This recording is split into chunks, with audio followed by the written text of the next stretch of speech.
All right, today we're going to tackle a really fundamental skill in English, how to compare things. Using words like bigger, faster, stronger, the best. By the end of this, you're going to know exactly how to use all of these words like a pro. So let's just start with the main question, right? How do you actually talk about the difference between two things in English?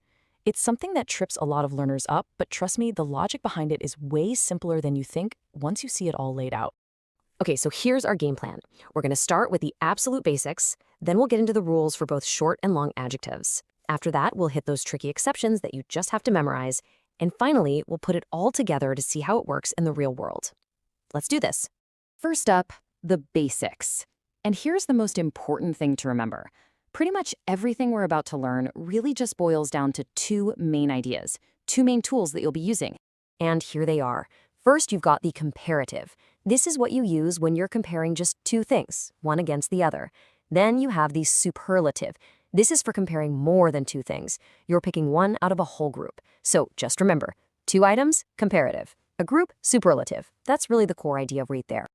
All right, let's dive into our first set of rules. We're going to start with the easy ones, short adjectives. These are usually just one syllable long, like big or fast. And what's so great about this is how simple the pattern is. For these short adjectives, the formula is almost perfect. If you're comparing two things, you just add ER to the end. To pick one thing out of a group, you add the at the beginning and EST at the end. So tall becomes taller and the tallest.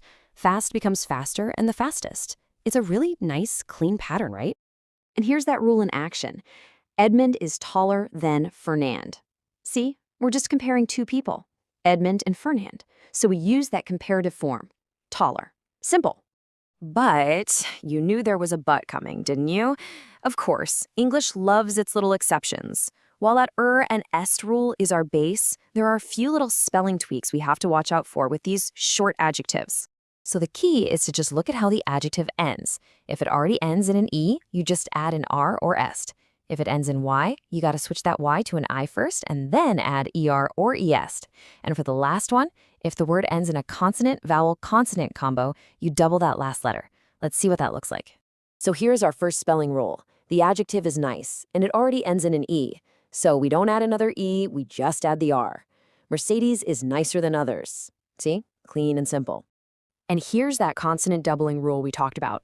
The word big goes consonant-vowel-consonant, B-I-G. So before we add ER, we have to double that last G. Prison was bigger than Edmund expected. This little detail is really key for getting the spelling right. Okay, so we've got short adjectives down. Now let's switch gears and talk about long adjectives. The ones with two or more syllables.